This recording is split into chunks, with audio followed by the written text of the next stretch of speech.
This is going to be a good one. We got James Tate coming on. We're a little early. Got about a minute before everyone gets on. Ooh. What up, buddy? I see you, Dex.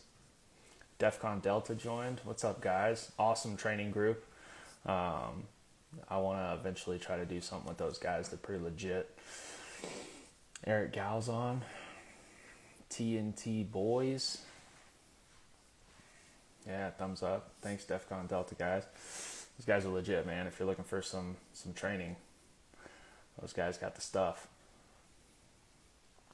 Let's see, it's 5 o'clock. Tate should be on any minute. Welcome anytime. I'm going to hold you to that. TNT Boys, what's up? At the Bass Pro Shop in Dallas. Oh, what? That's a legit place. What's up? How you doing? I'm good, man. I'm good, gal. Oh, Tater's in. Here we go. He should be requesting to join any minute, and we'll get this ball rolling. What are you doing at the Bass Pro in Dallas, bro? Oh, there we go. View request. And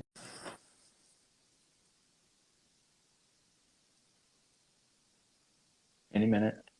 Boom, we're live. Oh, yeah, throwing a big chaw. Woo! I promise that wasn't staged. Dude, we should have coordinated. I had my Atlas Gunworks hoodie on a second ago, bro. Oh. So I'm not going to lie. This is my wife's. I was holding the baby a minute ago, and he spit up on me, and I was like, fuck, what am I going to wear? She's like, just go grab mine. Yeah, I took mine off because I wore it last night when I went out with me and my wife went out with some friends. And it may or may not have gotten some food on it. And I was like, man, I don't think anybody will notice. And then I got the camera rolling, and I was like, oh, you can see it clear as day. So I went and Why am I not surprised that you had food on you while you were eating? Dude, because I'm an animal, bro. I'm a degenerate. We got Bullets and Beards on here. Taylor Olhausen, he's a legit 3-gun shooter. What up, homies? What up, Bullets and Beard? Oh, we also got our Ely boy on here, the man, the myth, the legend himself, Mr. Joseph Stika. So let's get down to it, bro. So if if you guys don't know who James Tate is, he is a open master. He is on the Atlas Gunworks team. He's a damn good shooter. You had some good stuff go on this season, man. I mean, you did pretty well. Yeah, I had some good days and some bad days. Yeah, and, we all did. You were there for some of my meltdowns. Well, I think this year we're 1-2 or 2-1 if you say it. But I had some strings where I put together some really good stages, and then I would mess something up and try to make up ground and just mess more up, or I would feel a little too confident being, leading a little bit and think, hey, I can put a little more distance between me and the next guy, and I would make a mistake and let them catch up. And I struggled a little bit with that kind of thing this year, but overall, I mean, I had some pretty good performances. Yeah, you did, man. You did. It was impressive. So let's so we're going to get into, the mental match management side of things here pretty quick. But you're also active duty Air Force. Yep. How long have you been in the Air Force now? So I'm working on 12 years active duty. My wife, as you know, is also active duty, and she's working on 15 years. Ooh, so, she's going to hit that retirement quick. Yeah. I got a sugar mama. She outranks me at work. But we always joke. I tell her that, I wear the pants around the house, and she looks at me a little funny. I'm like, look, you pick them out, but I wear them. Hell yeah, man. Yeah, because retirement's what, 20 years? Yeah. So retirement's 20. So she's just 4 and some change, 5 years away, and I'm 7.5, not quite 8 years away. Very nice, man. That's exciting. Put in the work, man. That military retirement, man, that's where it's at. Dude, I've been going to the doctor here lately for like hearing loss and back problems and shit. Like that disability's starting to rack up. Hell yeah, man. So in the military, you are an F-22 Raptor mechanic, correct? That's correct. Yeah, Yep. so you're responsible for taking the most advanced thing in the sky and making sure it does what it's supposed to. That's a pretty legit job. Yeah. So I'm a crew chief for the Raptors. Think like mechanical for the Air Force is very much like a NASCAR team. So Yep. we have dudes that specialize in like one thing or another thing or whatever. So I'm a crew chief, so I specialize in anything that moves or anything that makes it move. So like our engines, our landing gear, hydraulics, generators, flight control surfaces, actuators, all that kind of stuff. Anything that moves or makes the aircraft move, I maintain and control and operate. And then we, as crew chiefs, also hold the responsibility of owning the aircraft. So my name's on the side of it. If something happens with that aircraft, I'm the first one that gets called in for an investigation or whatever's going on. So we own the forms, we own the aircraft, and we're responsible for it. That's pretty legit, except for when he comes home smelling like jet juice. Yeah, there's Mama. Yeah, Oh man. she always calls it jet juice, man. I come home smelling like fuel or hydro nightly. You know, pull 10 to 12 hour shifts is pretty common, and come home just stinking. I know. I'm in the lubricants business, as you know, so I'm literally dealing with oil and greases every day, and I come home and my wife hates it. Yeah, Especially like I'm hard on a pair of jeans, bro. You know what I mean? dude, So I understand. And then as you should be well aware, or I'm sure you're well aware, some of those different chemicals, man, the different hydraulic fluids and oils, there's different lubricants in them for lubricity and viscosity and everything else, and it's not exactly friendly chemicals. You're super carcinogenic, and like talking about certain chemicals that we use for cooling and stuff, like our liquid cooling stuff causes infertility. Our hydraulic yeah. fluid causes cancer, like, Yep. and we bathe in it, weekly. So Oh yeah. that's some nasty stuff. Oh yeah. Some of our what does it say? Some of our guys competed in their first match this weekend. That's legit, dude. So yeah, I'd love to come down and work with you guys. I'm in the amateur lubricants business. Oh my God. So Bangin lube, market that shit. That's all right. Bangin lube. Oh my God, dude. All right, That's so pretty good. that's actually pretty good. That's a business idea right there. Many things. You hit me up, bro. I'll give you a piece. What's up? We know you're KY's best salesman. I'm definitely their biggest consumer. Um, so so other than that, newborn baby. Congratulations on that, by the way. That's a legit thing. Got a new addition to the Tate household. Yep, yeah, he You just know, turned 4 months today. today, well, freaking Today. A, man. Happy four Yeah, dude. month birthday to the boy, He's man. Future world he's a champion chump. in the making. Should I hope make daddy some money?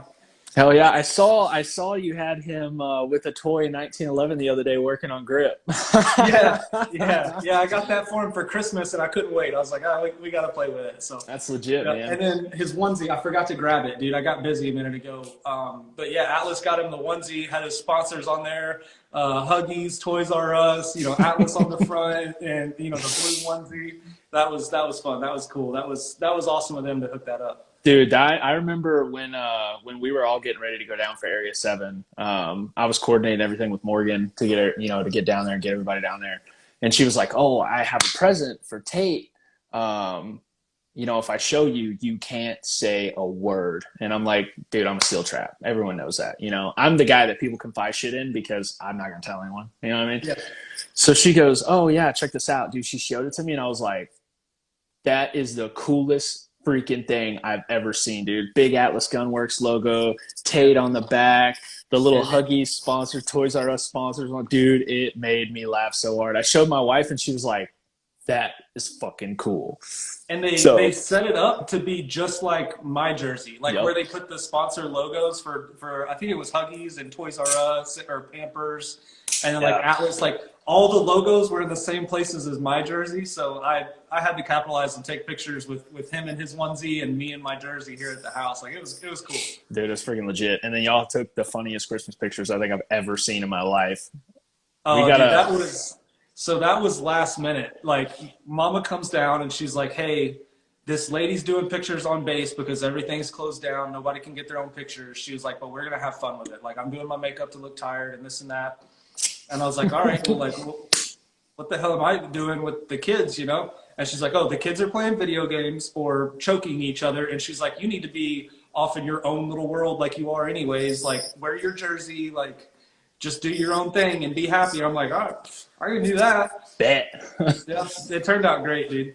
Yeah, that's pretty legit. So, man, let's talk next season, man. Where do you, I know, you're going to relocate here pretty quick. Yeah, July it's July. Looking like July. That's exciting. So, I mean, there's a lot of matches up there, and I've actually wanted to go up to Alaska to that big match they have up there. I know Tim Herron goes all the time. Yep. But I've heard that is a freaking hell of a match. The Targets USA match up there. Yep. I can't remember what it is. Yep, they're based out of, I want to say it's north of Anchorage, but not far from Anchorage, which is where I'm going to be. Like, we're actually looking at buying a house not too far north of Anchorage. But yeah, so July, I'm moving to Alaska. There is, from some guys that I talked to, I guess there's 2 clubs up there that run matches within like an hour and a half of Anchorage. And essentially one's like an outdoor club where they spend the majority of their time. And then once the snow and stuff gets bad, from my understanding, they go to the other one and it's an indoor range and they kind of set that up. Area 1 is in Washington. So going to try to fly down for that. Let me know, because I think I was just talking with Chase about that. I think we're going to go up to Area 1 this year. So let me know if you want to. That'll be another reason why we'd want to go to Area 1 if you're going to be there. Because we were like, should we go? Should we not? And I was supposed to go this year, and then they kept pushing the date back and kept pushing the date back. And I was like, well, hospital and see my kid get born or go shoot a match. Like, it's not even a question, you know what I mean? So there was some stuff I had to back out of this year, family related, stuff. But for me, it wasn't even a question. Like, you don't want to miss out on that stuff, dude. That's once in a lifetime, so. You should come shoot A1. I'm going. Eric Gow. I don't know, Eric. Are you sure you want to get third if we show up? I mean, that's up to you, dog.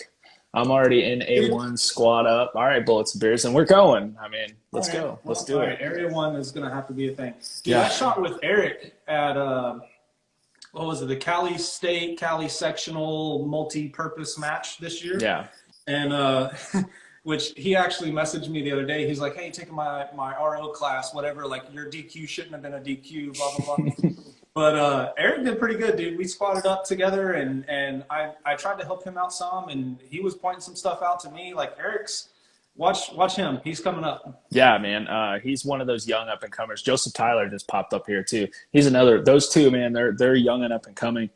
They got an advantage that, we didn't, starting at a young age that I wish I did. But I'll tell you, I'm young enough. Those little bastards better work hard, because I got about another 30 years in this thing. You want to beat daddy, you got to work, Yeah. Cyrus just jumped in. He said that was me. And Cyrus is correct. Cyrus was squatted with me. Eric was in another squad. Cyrus was the one messaging me about the RO class. I had him backwards. Sorry. My bad. But Eric is an up-and-comer for sure. Cyrus has a couple Atlas Chaoses, and I want to say I talked to so many people. I was talking to Cyrus the other day about getting into an Artemis or potentially a Nemesis. So Cyrus is one of the Cali guys. He was in my squad. Me and him shot together. He shot really well too. B class, I want to say, Cyrus, you just moved up to A class, correct? Get him one of these bad boys. Yep. The Nimi. Yeah, buddy. Yeah. So next year, what are your goals? What's something that you want to achieve, next year that is kind of high on your list? Man. So next year is going to be tough with the move. And then I have some things happening with work around the first few months of the year, the first quarter and a half. Where I'm potentially going to be gone quite a bit. So next year is going to be tough, on top of coming out of the great primer recession and finding ammo and everything else. But I do have some stuff that I want to accomplish. I would love to match bump to GM. I don't think I'm there yet, honestly. Like to be real, I'm not competitive at that level right now. So I want to keep working on that, and eventually, once I'm ready, match bump and earn it that way. Once we go to Alaska, there's one of the ranges up there that I was talking about earlier. They have a couple different classes that they teach, like handgun safety, RO, different like basic level type stuff. So I want to get into some of those classes, and I want to take all the appropriate classes and get insured so I can become an instructor and start instructing out of Alaska.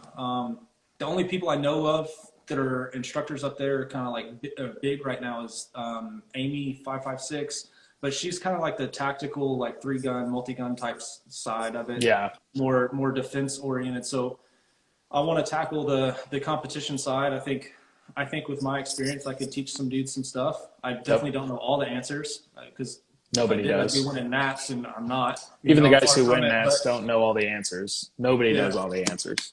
But I think I could teach some dudes and help some dudes out and get people into the sport. And that's ultimately what it's about, is growing the sport and getting more people in, especially the youth right now. Like, those dudes are killing it, especially the steel challenge shit that I just saw the other day. Like, those guys, holy crap, they're fast. I'm telling you, man. I teach youth steel challenge, SASP, and I'm starting to, like, I got a couple up and coming kids who are, 12 to 15 years old. And, some of them have competed in some majors and won some stuff, like they're getting good. Like, they were, one of my kids was 7th at nationals. Damn. And dude, they're getting fast. Like, it's coming to the point now where, like, I'm the instructor, and I'm their head coach, and I'm supposed to be, this big bad shooter, and some of the stages they're like, hey man, why don't you shoot it to see how fast, like, it should be shot. And then we'll try to chase that time. And I'm like, oh, fuck. Like, I'm like, I better strap in my boots and get to work, Yeah, that's when you zero or hero that shit and hope you connect. Yeah. That's in a couple of times, it's been like, I'll set a time and they're, within 30 minutes, they're hitting that time. And they're like, all right, now go a little faster. I'm like, that was fast. Oh my God. Yeah, what do you mean go? That was all I had. Yeah, like, come on, guys. But yeah, man, those kids that's something that being in Alaska would be a huge advantage, because you kind of can corner the market up there as far as training goes. Because I really don't know of anyone up in Alaska that is training competition shooting. I know there's a lot of shooters up there, but I don't know what the training market is like. Can they stay with it in the transition too? Yeah, I don't know. I think this is why we don't let 3-gunners on here. That question didn't make sense. So I think what he's trying to get at is, okay. I didn't see the bottom part. Yeah. First, I'm gonna finish what you were talking about. Yeah, I don't know anybody in Alaska that's big in the game right now that's like truly traveling and staying super competitive. Not to say that there's not dudes up there that are good. I'm not saying that at all. I've never shot with those dudes. I don't know them. I'm sure there's some dudes up there that are gonna wax my ass when I get there. And I can learn from those guys a different set of skills that I didn't learn here or when I was shooting in Florida. Yep. But I don't know of anybody that's truly traveling out of there a lot and trying to stay competitive with it. So I think you're right. I could potentially have a firm grip on the corner of the market up there for that. For the children going to adulthood thing, right now, these kids have a huge advantage. They're, I watched the Shooting USA show the other day, and Mike Foley, as much as people don't like him, he hit the nail on the head. He was talking about these kids, and we're in the video game era. And these kids are fast twitch muscles because they're young. Their eyes, hand-to-eye coordination is unreal because they're playing these video games and shooter games and everything else, and they're all over the screen. Or Fortnite, like my kid plays Fortnite, and I can't keep up with what the hell he's doing. He's building shit so fast, like I don't even know what he's doing, and I'm lost. Make you feel like a boomer real quick. Their perception on being able to see something, understand what they're seeing, and put it into actual application with their hands is insane right now compared to our generation that's still trying to train our eyes and develop that muscle so that we can perceive what we're seeing faster and understand it. And these kids are killing it. So the fact that they're doing these things as fast as they are at their age, it's only going to get better if they can stay with it in that transition. The things that I think are truly going to kill them in that transition are what every kid goes through in high school. You know, your first sweetheart and going out and dating and all the other things. And Life. it depends on how serious they're going to take it and stay with their training. I think if they stay with their training and stay with it, they're not going to lose it. They're only going to get better. And we're going to have a lot to learn from these guys in the next 5 to 10 years. Yeah. Like you look at kids like Gianni, you know, like that kid's insane. He's a kid, you know, like he's a child. He doesn't pay taxes. You know what I mean? But he's an animal and he's only going to get better. And I see him, he has the maturity and he has the love for it. I think he's going to stick with it. Like he's one I see, he's going to be a problem for the next 30, 40 years. Like a big problem, you know? He's going to be, in my opinion, a Shane Coley, you know, or a Chris Tilley or a Max Michelle. You know, he's going to be or a KC. He's going to be someone who came in young and just is that next top guy for the next 20 years, you know? Yep. Another one that's on the cusp of that is Devin Wagner. I used to shoot with him in Florida all the time at, actually in Alabama at Dothan. But that kid, he's on the Phoenix Trinity team. He shoots a honcho or whatever. But that's another kid that's killing it in the youth open division right now. Yep. And imagine how good he'd be if he had an actual open gun. Well, I mean, you're not wrong. Just kidding. If anyone's a PT guy on here, I'm kidding. I'm joking. I make fun of everyone. Did I ever tell you that story about the SHOT Show match? Yeah. You told me about that. Yeah. Tell us about the new Chaos coming out and what to expect. I can't. That is information that listen, me and James are known for leaking shit without permission. All right. And we do or them specifically saying, don't tell anyone this. And then we put pictures up of it. Yeah. Or Morgan and Mark being like, hey, this stays between us. And we're like, oh, you mean tell the world? So if we release the Chaos 2.0, I'm pretty sure we'll write our ticket to the unemployment line. That's how that's going to work. My point being was being a winner is so much more than new talent, than just talent. Being comfortable with winning is huge. Life is a very interesting process. Yes. Bro, go watch Bro Texon. Yes, dude. Who you want to talk about a problem? Bro Texon. Bruh. He is insane. I haven't seen his videos. What? I haven't seen it. Bro, I've heard the name and I've heard like he's killing it, but I haven't seen it. Bro, I've got footage on that kid that'll make you want to put your guns in the safe and never touch them again. Like I'm going to send you, I got like 17 or 18 videos because I've been bullshitting with him back and forth. He's a super cool kid out of the Philippines, but you want to talk about, I'll send you some videos after this. Anyone in the live who's interested, if you want to see it, I'll post a video of him in my story so you can see who we're talking about. The kid's a phenom, bro. He is, I talked to JJ about him a little bit, and JJ said, like, that kid's going to be the next JJ, Eric Graffel. Like, he's going to be insane. So that's the kid that came over here to Magnus Cup a couple years ago and, like, didn't take it serious and fucking waxed everybody. Yeah, like he came here, like flew in, right? And shot on the same squad as Shane and put like 7% on Shane Coley. Yeah. Like Shane didn't have his best match, I will say. Like Shane was off, right? But I think if him and Shane were to go knuckles to knuckles, head to head, bro, and they're both shooting as good as they can, I don't know which way to throw it. Like, good God, it's nuts. Mel, send me the videos. No, Mel, I'm already trying to get them on Team Atlas. You fuck off with your Team Infinity. I'm not letting you scoop up another high-level junior. Yeah. I didn't shoot the Magnus Cup that year. I had got here shortly after it. I moved here shortly after it. But I heard from people that shot that match that the kid would shoot and then go sit down and start loading mags and stuff. And his like dad or coach or whoever it was, or JJ would come over and be like, hey, why are you not taking this serious? Like start performing. You're better than like, and chewing his ass.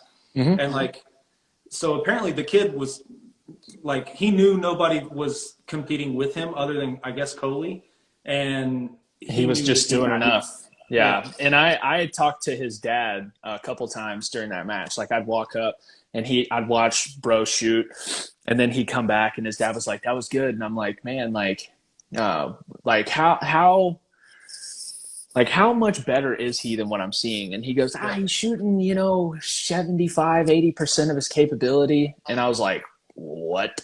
And yeah. then I was talking to JJ about it, and JJ was like, no, dude, for real. Like, he's got the dial turned way down. Like, he's Yep. doing enough to win. And then And then he turned it up on one stage just for fun. Like, I was sitting there with JJ and his dad was like, said something in Tagalog and was like, yeah, fucking turn it up. And bro, yeah, I was like, there's 5, 6 mics there minimum. Nope, 2 yeah, alphas everywhere. yeah. I was like, he was like, Yeah, I da, heard da, about da, da, da, da, da, da, da. I was like, So what the hell? I was talking with JJ at SHOT Show 2019, and he was telling me about this kid, and he said, as worried as everybody is about him, there's 2 more kids in the Philippines a year Yep. or 2 years younger than him that are better. And Yep. I was like, yep. fuck. I forget their names, but I got them on Facebook. Like I keep tabs on those kids. Just like I watch the videos because I learn a lot from them, But again, those kids. Okay, bro, got a bolt. We're expecting to see you after the first of the year. I'm holding it to it. So this is the invite. Bet DEFCON Delta. I'll hit you up right after this. I got some cool stuff in the works for next year that I haven't really told anyone about, but I need to talk to you about it anyway. So that'll work. See you later. Thank you for coming on. But yeah, JJ sent me those other 2 kids and was like, hey, as good as you think bro is, like, check this shit out. And I was like, well, one of them's an open shooter. Yeah. One of the other them's an shoots open limited, shooter. Yeah, the other one shoots limited. Him and bro go back and forth. And then the other dude shooting open, I've got some videos of him too I'll send you. Yeah. Bruh. Like, he's 14. Yeah, I knew he was young. And if he showed up to open Nats, the kid would top 5. Oh, guaranteed. Like I'm not exaggerating. Like I don't know if he could beat JJ and Christian. Like that's another level. You know what I mean?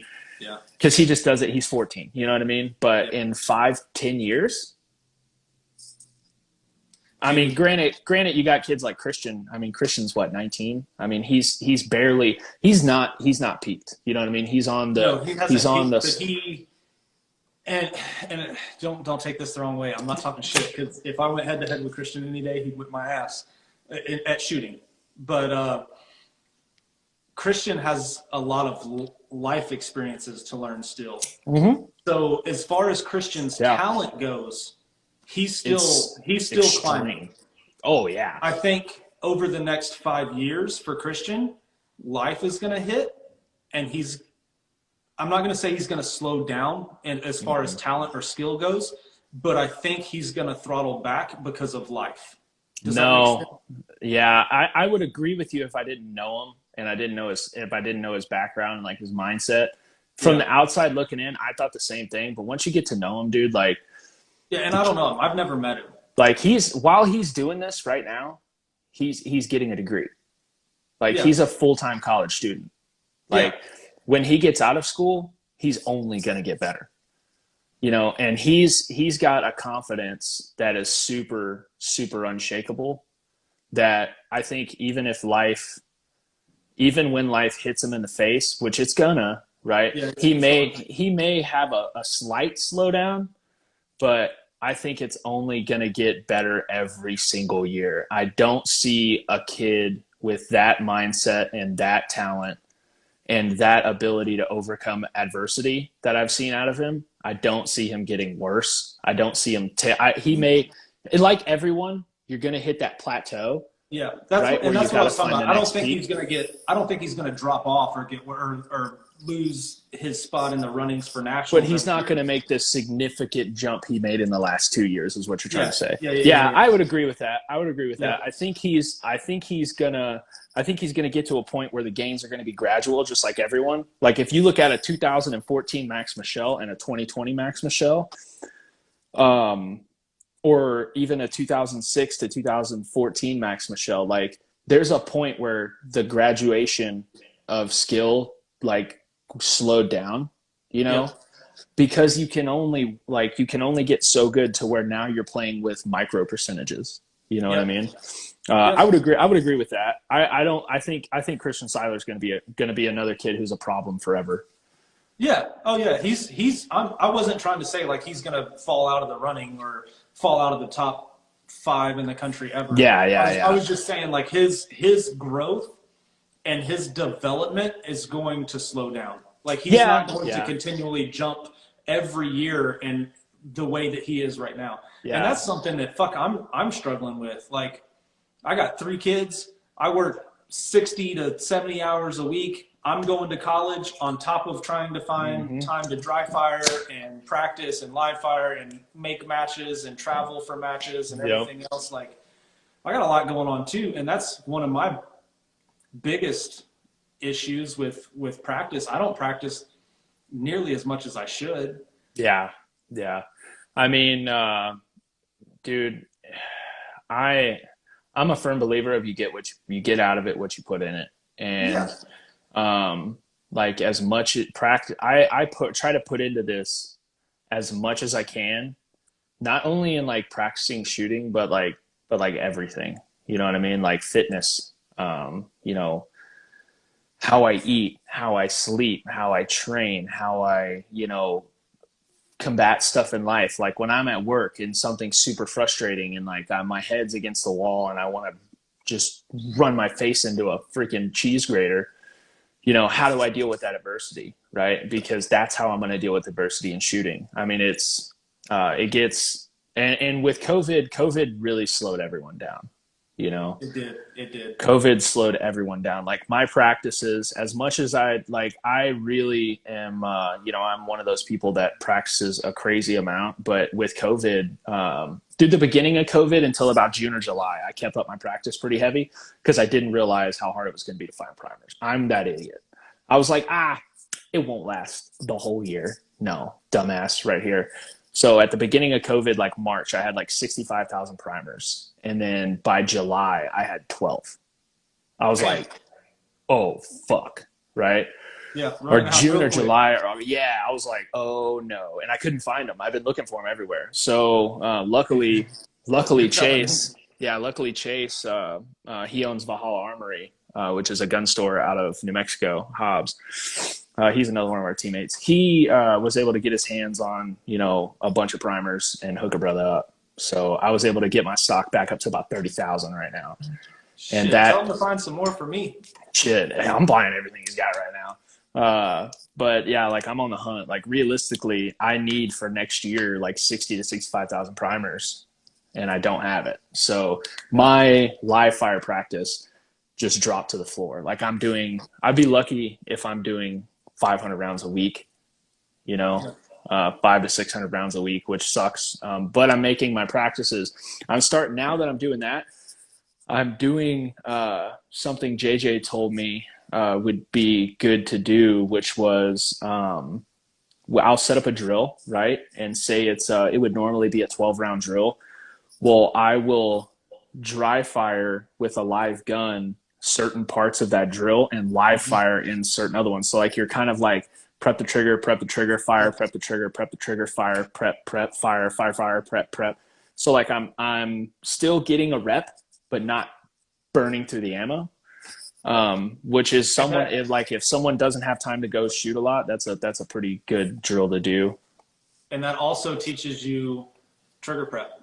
Yep. Trigger control for your control shots. Prep to the wall, don't break it. Yep. And then that was something that I was doing last year. I posted one of my like dry fire videos or whatever when I went live. I had a lot of people asking, like, I run my trigger pretty freaking light. Like it's around. That's a fucking understatement. You're as close as you can get to hammer following without hammer following. And I don't know how you keep it there. You're some wizardry you sprinkle on that trigger. Dude, but it's always been that way. We'll put a gauge to it. I'm gonna guess it's around 1 pound and 3 ounces. That's about where I try to keep it. I'm gonna guess it's under 1 pound. I've got a gauge here. We'll see. It's sub-pound.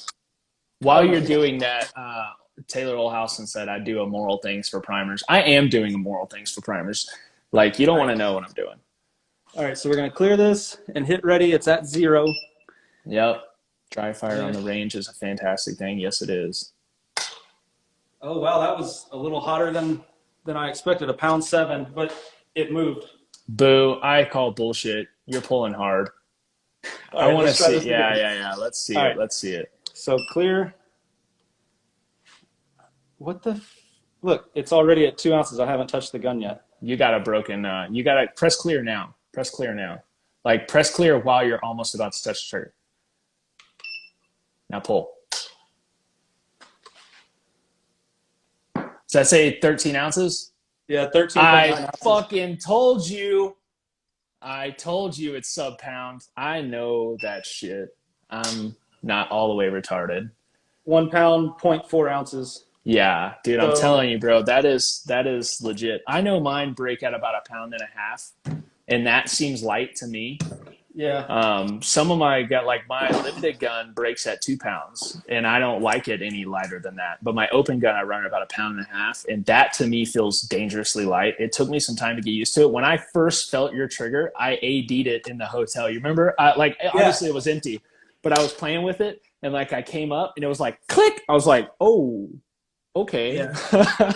But yeah, so I did a live talking about dry fire and prepping to the wall. And people were like, dude, I run a sub 2 pound trigger. How can you prep that without breaking it? And I'm like, easily. You can absolutely do that. And then other people are like, well, I'm 1.5 pounds. Like, it's such a fine line between prep and break. And it's like, it's really not. Like, you just have to practice it and learn what that feels like. And I could without a doubt, I could run this gun up to a 2 pound trigger and do the same thing. Yeah. I would just have to relearn the trigger pull on it. Yeah. And run some reps in dry fire. But what I was telling people for dry fire, so on my control shots, and I'm gonna flip you around so you can see what I'm talking about here. So my garage door. Oh, you flip me over, baby. Yep. So I have all these targets, and when I dry fire in my garage, I just glued little magnets to them so I can move these around anywhere. That's super smart. So on my control shots, son of a bitch, right? Did I think of that? I just prep the trigger. I don't actually pull it, Mm-hmm. and it teaches you in dry fire. It's a controlled shot, prep and then press, right? So it gives you that match mentality of prep for a controlled shot while you're dry firing, and it really enforces a good habit later when you're actually on the range. Yep.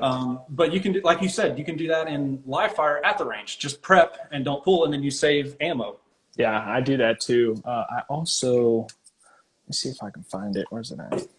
Hold on, I'm about to go on a goose hunt. Give me 1 second.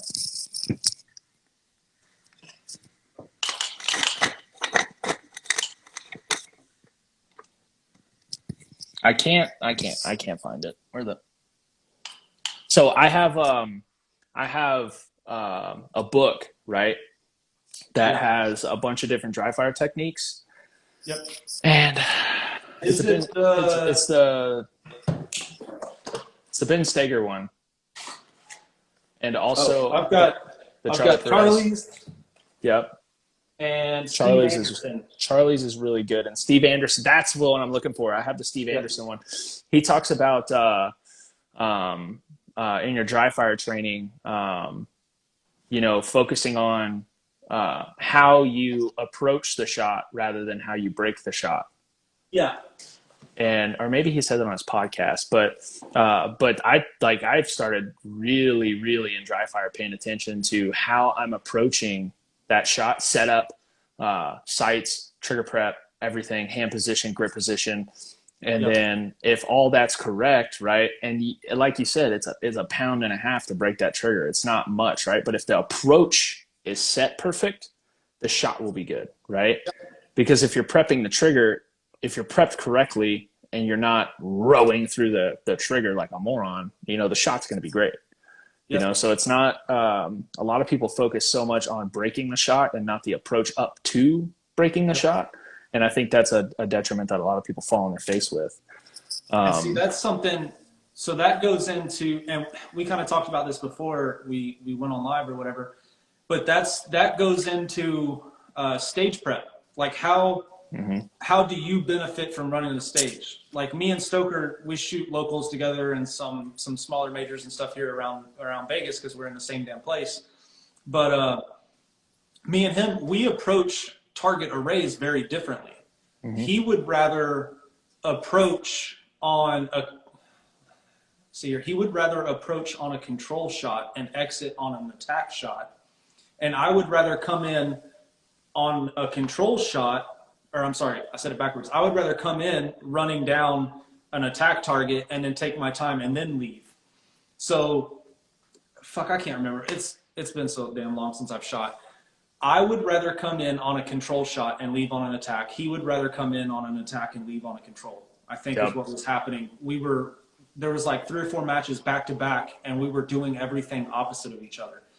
But it all comes down to how you want to enter and exit that array and how you're going to prep your stage plan for your strengths. What fits your style? Yep. And I knew for me, like, I want to come in and take my time where it counts, get those, and then get the fuck out versus coming in, mowing something down while I'm moving. I'd rather take that in the first step leaving. Yeah. And it kind of plays too. All right. I have to head out to get ready for dinner later, buddy. But I have to comment and give some praise to my dude, Trevor. You spelt my name wrong, Trevor. I'll forgive you because you're saying something nice. Oh, that's so sweet.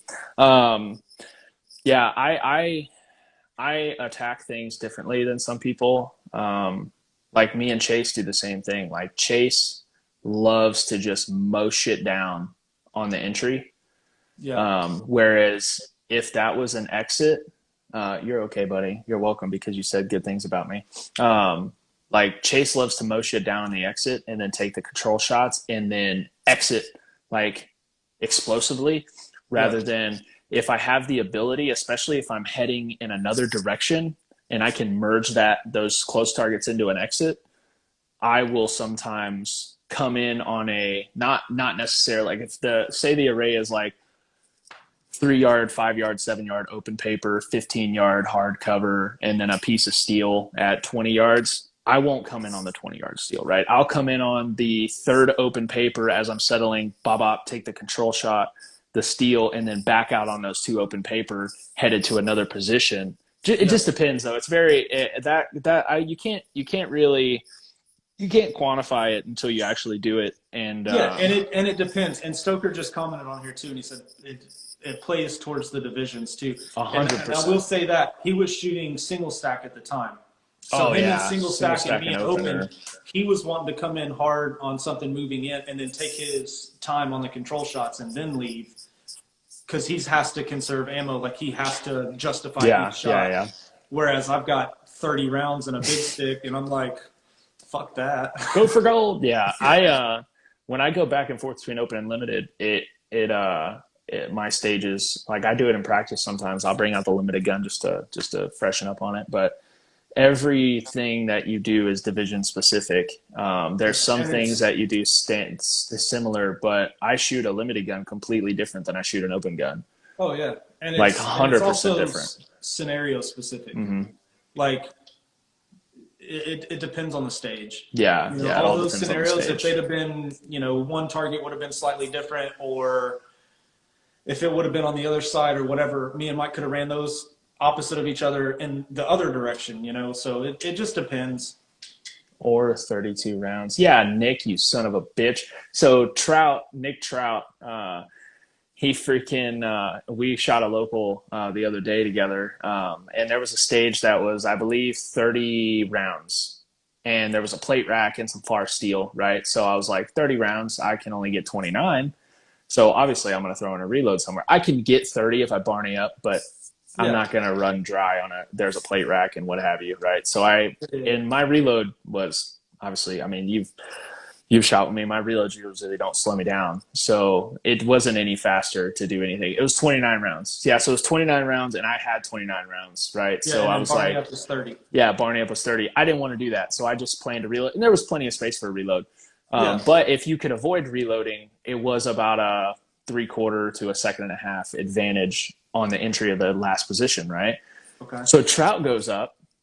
He's before me. like 2 shooters, and he shoots the whole thing on one big stick, but he shot 3 pickup shots. And I'm like, no, I know how to math. Something's fucky here, right? So I'm like, how did you do that? And he goes, I have a big stick that holds 32 rounds, and I just barnade one up. I said, how do you have a 32 round big stick? He put one of those fat ass base pads on a big stick. Dude, it was like this much bigger than my big stick. You know, like it was not mad. It wasn't legal as shit. And it was so illegal. And he goes, hey, man, you know, if you ain't cheating, you ain't trying. I was, I was like, all right. I mean, fair enough, I guess. Right. It was so funny. It was his first match open, which he did really good for it being his first match open. But yeah, he pulled out the old "Who's Your Daddy" big stick with the old school Dawson base pad that's this fucking long. And yeah, he went for it. It was hilarious. We were all laughing our ass off. I was like, of course you would do some shit like that. But he's got a pacemaker, so we'll let him get away with it. Oh, okay. All right. Yeah. But so, you know, one thing that I find interesting is kind of how tough COVID was on shooting for other people. Because I know how tough it was on me, and I've talked about this on different stuff. But what do you think was the biggest headache for you shooting wise for COVID besides primers? So besides primers and ammo, the biggest headache for me was traveling because of my job. So yeah, I didn't think about that.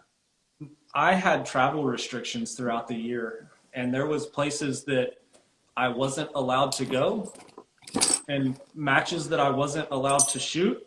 And if you look, I usually tag my videos and say like what range I was at or what state I was in, whatever. And there's a series of videos out there that don't have any of that. Yeah, I was at Las Vegas. So I was not in a travel restricted state, sir. Yep. Well, so they put out, we have a map, right, for the Air Force, and it's like red states and green states. And like there for a while, you couldn't even travel through a red state. And then they were like, okay, you can travel through, but you can't stay there. So like you can stop and get gas and like travel through this state to get to another green state. But you can't stop and sleep. Yeah, and they kept changing these rules, and it's like, how can I get from where I'm at through 3 red states to get to this green state without flying? Because there's no reason for me to fly when I can drive. Or like the Cali sectional, Cali state, Cali whatever match that I shot at, Cali was red. So it's like, how can I get to Cali and shoot a match when I can't get to Cali and shoot a match? Yeah, Bullets and Beers just put on there, we may have smuggled Tate in the trunk a few times. So that was a thing for me. And then obviously family, you know, having a baby this year and stuff like that. That was tough, and a lot of people didn't know it, but so my baby, he spent the first week in the NICU. Well, 5 days in the NICU. So that was tough. Like that in and of itself was a whole different thing, and stressed out. And then I wasn't going to shoot Area 7 because it was right after his birth. And then it was like 3 weeks after, right? Yeah, it was just a few weeks. Yeah, it was very close. Yeah, and Mama was like, you need to get the out of this house. Like, you need to go hit the reset, like get out of here. Like, you've been here for a couple weeks, like you're on leave, like you need to get away. Yeah. So I finally went, but that one was another one that I wasn't going to go to. Area 1, travel restrictions, and then baby. So the traveling side of it for me was the hardest this year outside of ammo. The ammo was also very hard. Like we talked earlier, I'm down to under, like this is it, brother. This is all I got. Oof. Yeah. So I'm struggling to find primers. I'll show you one of the drawers. This is my small pistol drawer. It's all just small pistol. Mm-hmm. And what's your address again? Shut up. It's like, was that 6, 7, 8, 9, 10, 11, 12, 14 in small pistol. And then I've got my small rifle drawer that is, that's loaded at the moment. But again, that's not going to last me super long if I want to train like I want to and shoot the matches that I want to. Cause like this year, 2020, I had 25 majors on the books, 4 of them overseas, right? I was going to go do 4 international IPSC matches. I ended up only being able to do 16 matches, right? Yeah. Which this year I got some stuff going on that's going to restrict me a little bit. But that's all going to come out here in the near future. You're already well aware. But I'm hoping to try to do another 17 to 20 matches.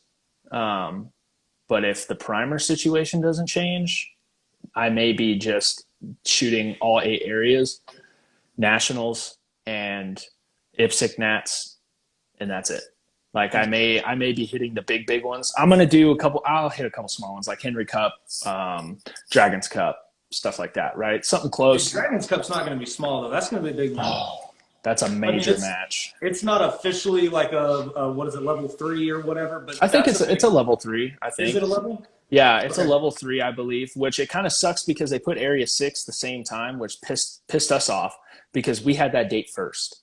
Yeah. And they knew how big this match was going to be. I mean, this match is going to have the most prizes, the most prize money, and the most badass stages. And it's going to have all the heat. Max Michelle, JJ, KC, Shane. I mean, we're going to have Legrandis going too. Max Legrandis will be there. We'll all be there, obviously. Christian Seiler is planning on being there. I mean, dude, we're going to have some heat. We're going to try to bring some other dudes from overseas in.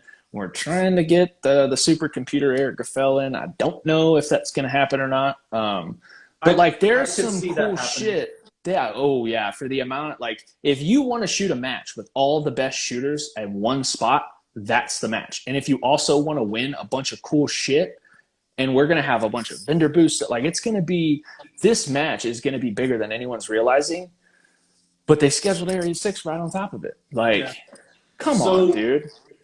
To be honest, though, what's going to happen is Area 6 might get a lot of people to squad initially and register, but I feel like a lot of those people are going to leave and come to Dragon. I hope they do. Word of mouth is going to get out, and people are going to realize how big Dragon's Cup is going to be, and people are going to go to it. Panda, yeah. Both Pandas will be there.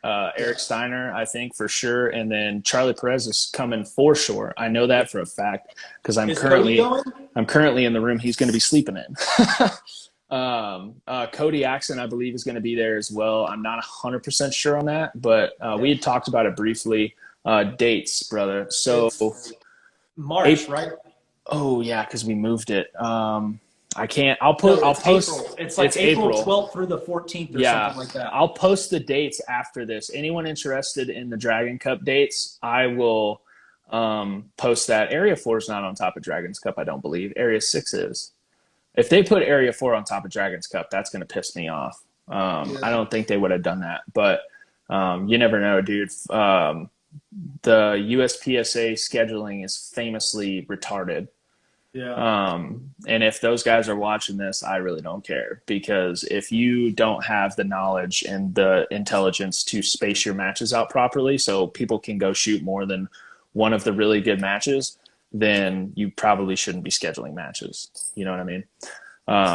I could go on and on about that. I don't want to be that guy who's a USPSA hater, because they do a lot of good shit. I love those guys. I have all the respect in the world for them, but take some criticism where you can. You know what I mean? Yeah. So yeah, I mean, it's going to be interesting. I don't think, depending on how COVID goes, I was still planning on, there's 2 international matches I really want to go to. I want to go to that big match in the Czech Republic. That they do Dragon's Cup is 4/9/2021. Thank you, Mike. I appreciate that. So yeah, that's when Dragon's Cup is. But there's that big match they do, and I believe it's the Czech Republic every year. It's like the Extreme Open or some shit like that. It's 35 or 40 stages, 7 days, but dude, it's like, hey, just don't forget to ship your ammo so TSA doesn't keep it. Oh yeah, for sure. Me and TSA went round and round this year, bro. You don't even know, dude. They let me So I flew to Area 3, and I took like 1,200 rounds to Area 3, and nobody batted a fucking eye. Like, my gun case was 40 pounds, and nobody said shit. Yeah. And then I usually have been flying with 1,000 rounds, and I flew 12 times this year for matches. Always took 1,000 rounds. Always. And nationals, right? I took 1,200 rounds, right? Cut to Area 2. They only let me take 400 rounds on the fucking plane. Yeah.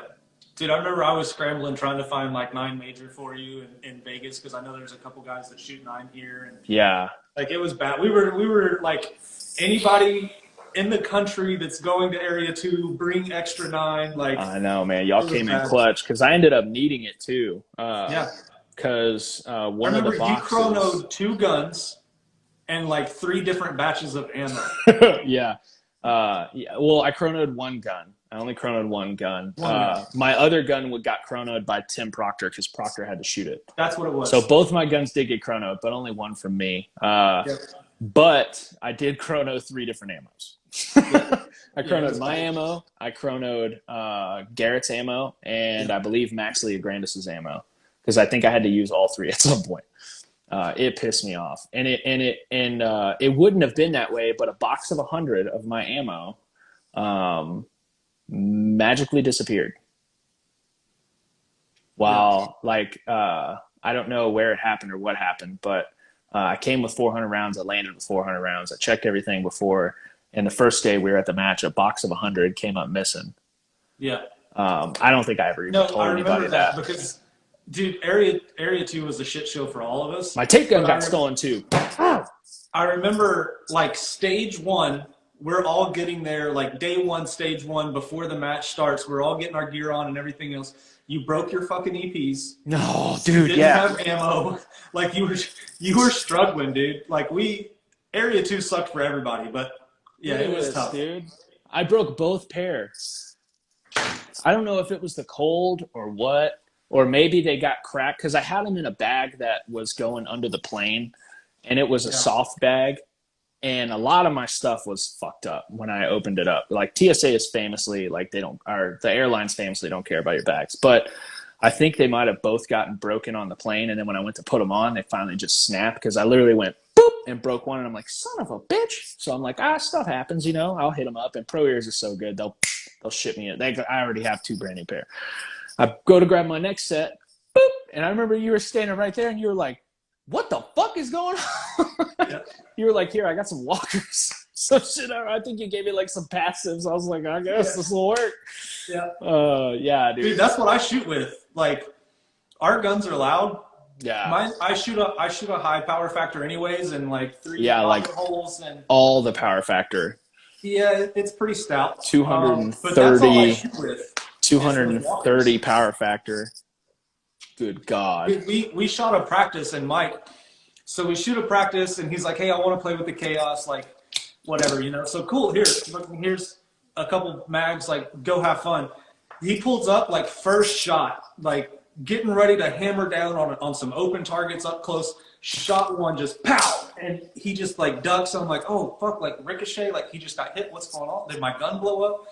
And he's like, oh, how did you shoot like that? I'm like, are your ears in? Well, they're in good enough for limited guns. And I'm like, nah, bro, you got to put them things in there. Like, you can't wear ear plugs and not have them in your ears, Not for an open gun, especially not if you're shooting 190 power factor. It's closer, like, it's closer to 180. I think my ammo came in like 178, 179 at Area 2. Yeah, that's not terrible. At Area 3, I was 177. It's a hot 170. It's on the hotter end of the 170 spectrum, but it's not crazy. I chronoed some 40 ammo one time. That was 199 power factor at an Area 4 match like 2 years ago. That was funny because I was like, this does feel snappy. I can see that. Yeah, I bet. I had somebody else load my ammo at the time, and I was like, oh, yeah, that's. Yeah. And then I blew a shock buff the next practice session because of that ammo. Dude, I put a shock buff in every 500 rounds. Really? You're wasting shock buffs, dog. They are around 500 to 750 rounds. my shock buffs start like ballooning out on the outside. Like they look like the inside of a mushroom, how it like curves over on the outside. So before every 1,000 rounds, for sure, it has to be replaced. Usually about every 750. I'm replacing my shock buffs about once a month, which is anywhere from 5,000 to 8,000 rounds. Yeah, Area 7, I was 182 power factor. I was high at Area 7 too, though. Yeah, I think everyone was high. I think I was like 173 or 174. My ammo is usually 170 on the dot. Yeah. But Area 7 was a fun match, dude. I'm looking forward to that one this year. That was a super fun match. One thing I wanted to kind of bring up that I brought up with kind of everyone is like, where do you see are your strengths and what do you see are your weaknesses as far as shooting goes? And like, it could be broad scope, like it could be fitness, it could be anything. So I think that is definitely not one of my strengths, dude. I've broke my back in 2 spots. I've broke my neck in 2 spots. Like it legitimately physically hurts me to move the way some of these dudes move. Well, if you stop stripping. But I will say that I do move pretty quick. Like if you compare my match video in movement compared to other people's movement, I'm usually in and out of position pretty quick. So I do move quick, but it hurts to do it. Another strength is when I can, and it's also a weakness, I shoot fast. I run pretty quick splits. Yep. So cut to that Area 7 swinger. That swinging array. Holy shit. Bad. It was as you shot it, we all kind of looked at each other and it was like, if he hit that, holy fuck. I think I dropped 1 there and I dropped 1 on the side, right? Yeah, you dropped 2 on that one. I came off of the swinger early and I threw 1 coming on to the last shot, I think. I know I threw 2 mics on that stage. You need this, post that video on your story after this, tag me, and I'll reshare it, because if people saw that, you'll get what we're talking about. He hit this swinging array. And it was an array where I looked at it and I thought about shooting that way and went, nope, not even in my wheelhouse. Can't do it. Doesn't make sense. If I would have had just a little bit more visual patience, you could have hit it because you had time. Yeah, and the freaking stupid part. So this array, it's 2 poppers at like 20 yards that activate swingers, and they're like off in the back on the outsides. There's 4 targets at like 12 yards split between that are wide open, and they're split between a wall.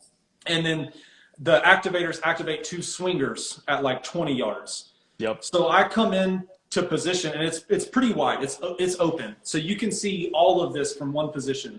So I come in, activator, 2, 4, 6, 8 swinger, and start backing out on the other swinger. And I probably did the whole freaking array in 2.5 seconds. Yeah. You know what? Now you did miss. You went the first shot coming on to that middle array, and the first shot coming on. You hit the swingers. I remember that now. Mike's right. You hit the swingers. It was coming in on and out of that really close. Yeah. Because you were coming off of a piece of steel and coming onto a piece of steel. So you were coming in off of the steel and onto a steel. And it was like. Well, no, I was coming off of steel onto target and off of target onto steel. Onto steel. Because I went steel. No, you're right. So it was coming off of steel and coming onto swinger. Yeah. Yeah, you're right. But you need to post that, dude, because we were all like, if he hit that shit, that's a stage win. So I shot it, and I was like, damn, that was quick. I don't think I connected, because I'll be honest. So when I got this new gun, the Chaos, right? So I used to not shoot for Atlas, obviously. Like everybody has their humble beginnings, and I started with a Glock and shot for Carver, and then went to an STI, and eventually like landed with the Chaos. So when I got the Chaos, getting familiar with it, I shot a lot of bill drills, and I shot a lot of like speed oriented type stuff, trying to get the cadence and everything else. So I got to where I was shooting a bill drill sub 1.8 at 15 yards, all alpha. Yep. So like I can run the trigger, and out to like past 13 yards to do it in sub 1.8, I was pushing it a little. Inside of 13 yards, you know, a 1.7 was pretty consistent. Inside of 10 yards, it was 1.6 and faster, consistent. So it got to the point where out to like 13 yards, I wasn't even looking at the sight. I was pointing and shooting, and I just, the muscle memory was there. Yep. So when I got to that stage, I'm like, fuck, this is essentially 4 bill drill targets for me, like just point and shoot. So I hit those swingers, and that whole middle part, I never saw a sight. I was pointing and shooting and ripping the trigger, and like, if it's there, it's there. If it ain't, it looked damn good, you know? Yep. So I finished that stage, and I remember thinking when I finished it, like, that was quick. Like, I know that I can shoot pretty quick, but that was pushing it. That was fast. And I don't know if they're all there. So I threw 2 mics. They were there, but it looked damn good. Yeah, for sure. So are you considering that kind of a strength and a weakness, or more of just absolutely. So the weakness side of that is the visual patience. I got really comfortable shooting really fast at targets that I shouldn't be shooting that fast at. Yeah. So when it came to matches, my biggest enemy for myself is my own mental game. When I get to a match, we need to turn on that match mentality and slow things down and shoot like that 90%, because it's not a practice anymore. There is no room for error. The problem is I get to a match and see something and get excited and go, dude, I can smoke this. Like, I can connect here. Like, I can put some time between me and somebody else. Yeah. And then the difference between practice and matches is practices, you get to do things a couple different times. Granted, you want to shoot it different every time. You don't want to continually drill the same routine, but you see things more than once in a day. You engage it more than once in a day. At a match, you get one chance. So when I come in and see something and get excited and go, dude, I can mow this down, and then I rip the trigger on it, and it's like, well, you threw a mic. There went my chance to put some time between me and somebody else, and instead I just gave them points instead of taking points. Yeah. So it is a strength when I can throttle it back a little bit and control it, but it's also a weakness. I did it at area 3 this year. I had an optic issue on like stage 2 or something like that. And then like, I knew I could make up some room on stage 3. So I pushed the gas pedal a little bit and shot another no shoot, shot a no shoot. And it was like, damn. So it can be a strength, but it can be a weakness.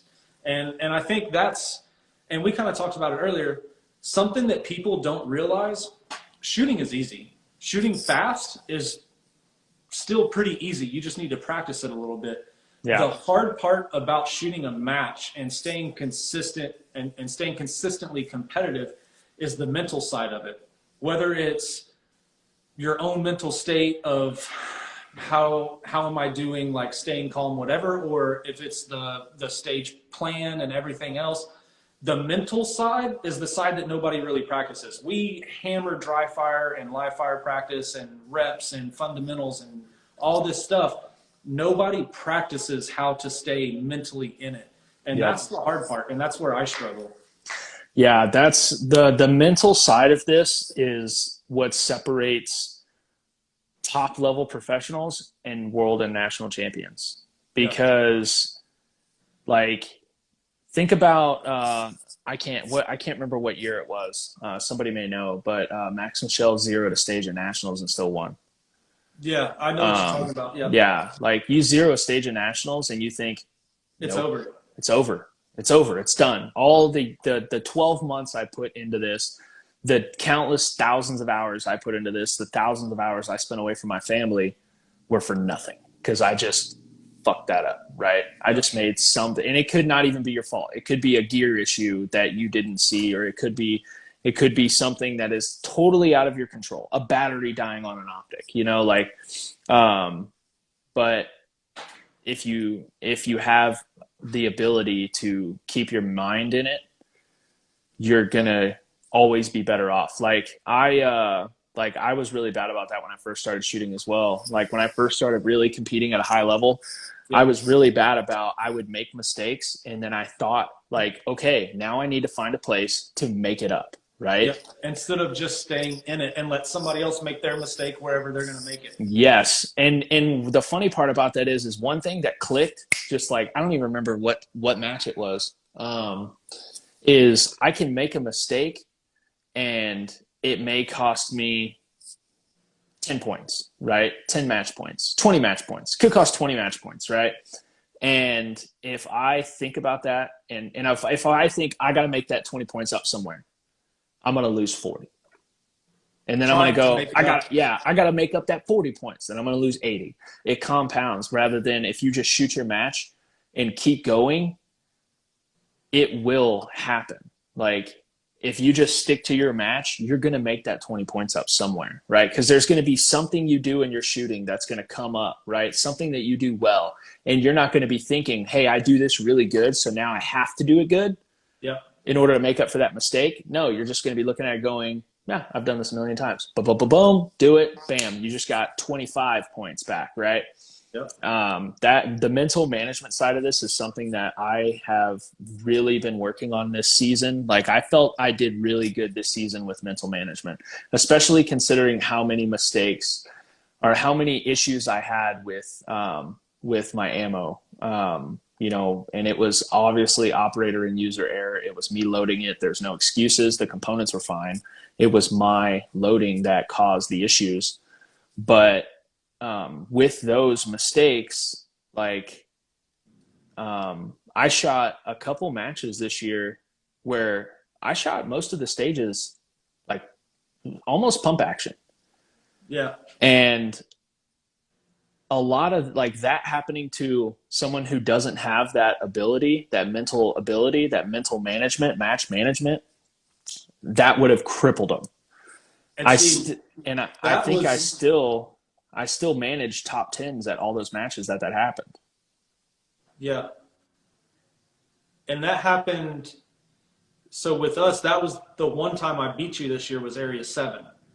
Yeah, you did.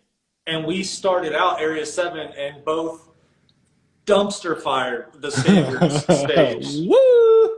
Like, yeah, we did. I think I posted that video, but for people that don't realize, it was 6 targets up front, and that was targets 7 through 12, and then 2, 4, or 1, 2, 3, 4, and 5 and 6. Shot the first string great, go to the second string, shoot target 1 and 2, and then it's supposed to be shoot 1, 2, 3, 4, 5, 6, and then mandatory reload, transitional weak hands 7 through 12.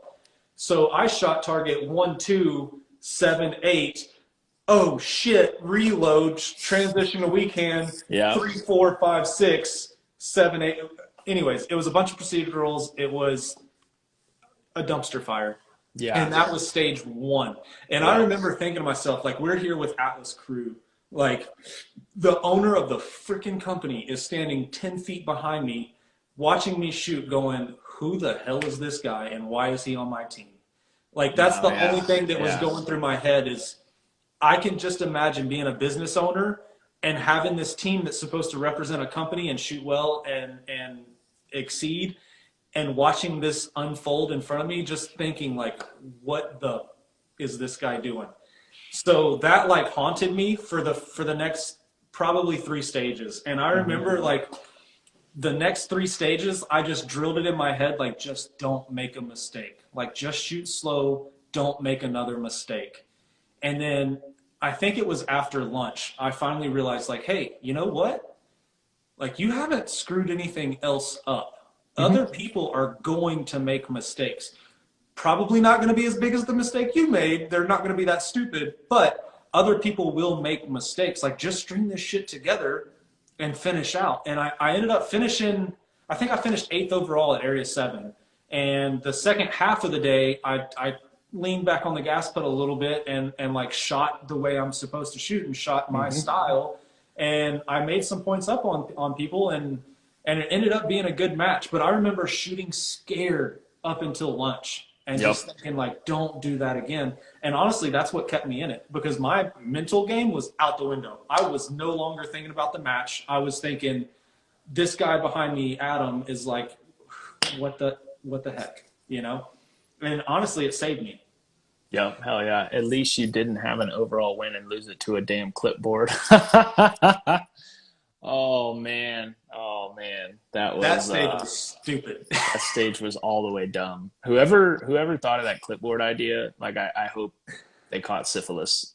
Dude, and then Adam like did a weird spinny thing to get the clipboard and ended up being faster than all of us. Yeah, yeah. Like, He when he was doing that, when he was talking about it, he's like, no, man, this is quicker. I'm like, no, no, it's not. you're And then he adding does movement, it. you're adding two directional changes. Like, there's Yeah. no way. And then he does it, and I'm like, motherfucker, that was Yeah. faster. And he wasn't just faster; he was like a second and a half faster. Yeah, yeah. People don't realize Adam's a fucking legit shooter. He just doesn't shoot, you know? He Yeah. builds, he focuses all of his attention on building the best gun, but he's a fucking legit shooter. We also got to shoot with Bill Duda, Go Fast, Don't Suck. Yeah, that was fun. He's a fucking legit Dude, limited I shooter. did not realize how Me damn either. good he was. Like, I thought he was like Funny man. memes and making Yeah. you know, jerseys and like being funny.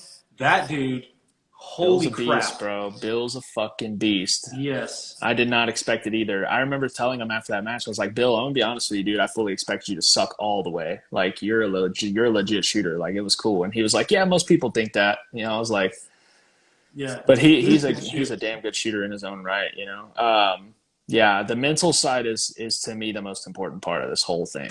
I've watched dudes who had everything they needed to win a big match and fall apart because of their mental game. I've also watched dudes with super strong mental game beat dudes who are more talented, right? They have better capabilities, but they don't have the mental side, and somebody with a stronger mental side will come in and beat them. Yeah. I've watched it happen multiple times where I'm like, how did you lose to that guy? And then I think, well, this guy keeps his shit together, right? Like, you know, if you can hold it together, and that's really what this is, it's a 24-hour Le Mans. I compare shooting a major match to 24-hour Le Mans, right? It's not exactly. It's not a drag race, right? Anyone can go out and shoot a stage super fucking quick and connect here and there, right? It's But who can do it over and over and over for 2, 3, 4 days. yeah, who can do it for an entire match? And that's usually who wins the 24-hour Le Mans, is who kept their car running, who kept their driver in the seat comfortably, who had all the preparation as well as was able to keep it going. Yep. And that's the way to do it, man. I mean, that's the way to do it. His mental game is locked in. Yeah, Whose mental game is he's locked talking in? about Bill. Oh yeah, Bill Drummond's mental game is all the way locked in. He's so fucking funny to be around. Bill Dutta. Oh, Bill Duda, yeah, sorry, Bill Duda. Bill Duda's mental game is definitely locked in. I got him mixed up for a second with Drummond, Yep. but yeah, he's also hilarious to be around. Just as funny as he is on Instagram, he's that funny in person. Oh yeah, absolutely. And that match was a fun one. We had so much fun, like just BSing in the squad, like between stages or during the reset. Like that was We had a ball. The funnest matches I've ever shot. Yeah, I agree with that. That's why we need to do the Extreme Euro 7 days of shooting, dude. Hey, seriously, like Mike, I'm in. Like I want to go. So I've actually already been in contact with those guys. So if you really want to make that trip together, dog, hit me up because I'm going. I'm doing it. So that extreme Euro is the match to go to outside of World Shoot if you want to know who the best shooter in the world is. Yeah. I mean, I think Christian's going this year too. I know he was supposed to go this year with COVID. He couldn't go. So this upcoming year, I know Christian's going. I'm pretty sure JJ will be there. Graffel's always there. Jorge Balestros, like name the big dicks and they're there. You know what I mean? So I definitely want to go. And I'll have the opportunity to this year. So, yeah, that's going to be, that's going to be legit. 7 days of shooting, bro. That's brutal. Yeah, it's brutal, but it is legit. But the cool thing is, and if I can get an Artemis done, we'll make it happen. You already know. Well, fuck, get your own Artemis. You're the damn other team captain. You should be able to figure that out. But I'll see if I can pull some strings.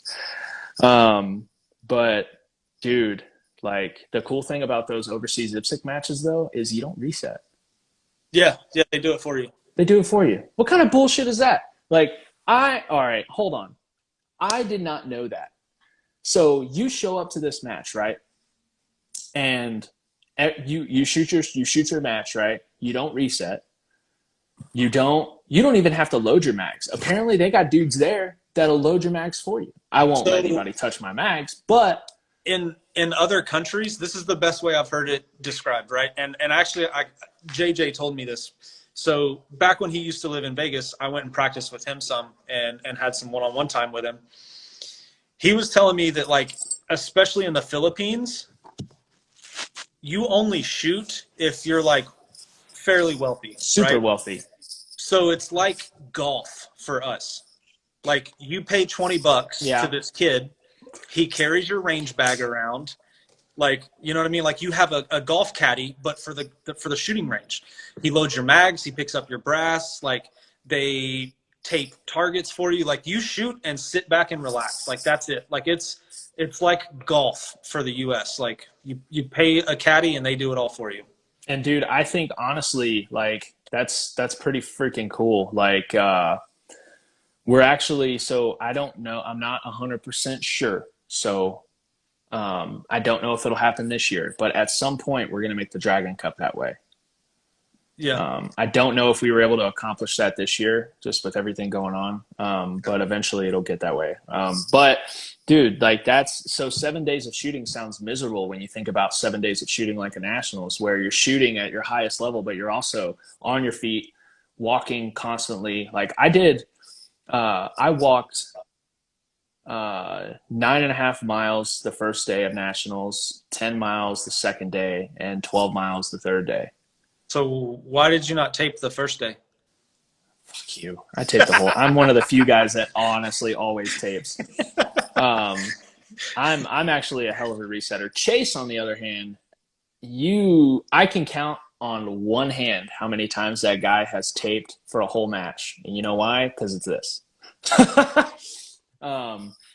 But yeah, he makes it up by being funny as shit. But like, you know, you're on your feet all day resetting, you know, constantly, and that'll take it out of you, dude. Like, that'll take it out of you, especially if you're dealing with heat or cold. It's miserable, you know. So absolutely, it's a good deal to have that. I'm excited for that format. I can't wait to shoot a match and not have to reset. I think it's going to be interesting. That would be awesome, dude. That's my cue. I gotta go cook dinner. Yeah, 10-4, man. Well, Chase doesn't tape or reset. Facts. Well, man, I had fun. I definitely enjoyed it. If you guys want to go check out Tate's social media, your thing is Tater Tot _outdoors. Tater Tot _outdoors. You're on Instagram. You're also on Facebook. I'm on Facebook and Parler. You need to get a TikTok, dog. That's for you young kids. Hey, you're not that old. What are you, like 40? Yeah, smart ass. No, I'm damn near 30. Yeah. So you're what, 29? Yeah. Dude, you're fucking 3 years older than me. Get a TikTok, you freaking boomer. TikTok's where it's at, man. And then also you need to get a YouTube, because YouTube's a shit too. I have one. I don't use it. I don't know how. I watch everybody else's shit. Yeah. So go check out Tate's stuff. He's a legit up and coming shooter, man. I'm excited. Post that video too. Yeah, post that video. I'm gonna post the video of bro, and then what other stuff were we gonna post? I had to post some other stuff. What was it? Dragons Cup dates, but Mike already said that, bro. Yeah. I'm gonna post that video of me shooting retarded fast for no reason. I think that was it. Sweet, man. Well, dude, I had a blast. This was a lot of fun. We definitely got to do this again. We'll do it again, and we'll talk more about like the starts and like how we got into it and all that kind of shit. Because a lot of people don't know it, but I've been shooting competitively since I was 12 years old. Well, 13, but it was a different sport. So. Oh, well, there you go. So we need to have you on for a round 2 so we can talk about that stuff. So maybe we'll do that next weekend. Yeah, if you're free. Yeah. Sweet. So we're gonna have you right back on, and we'll do something cool like that. Because we didn't get into that because we got. I mean, I thought we had a lot of fun. We just kept going in all different dude, directions, I had a which was a blast. blast. Yeah, we left a lot on the table that we can still talk about. And do We did, which is good. And we were doing this for an hour and a half. So yeah, we're definitely gonna do that. But go cook dinner, man. It was good to see you. Thank you, brother. everyone, for coming in, and thank you. we'll catch you on the range, brother. Yep, we'll see you Later, man.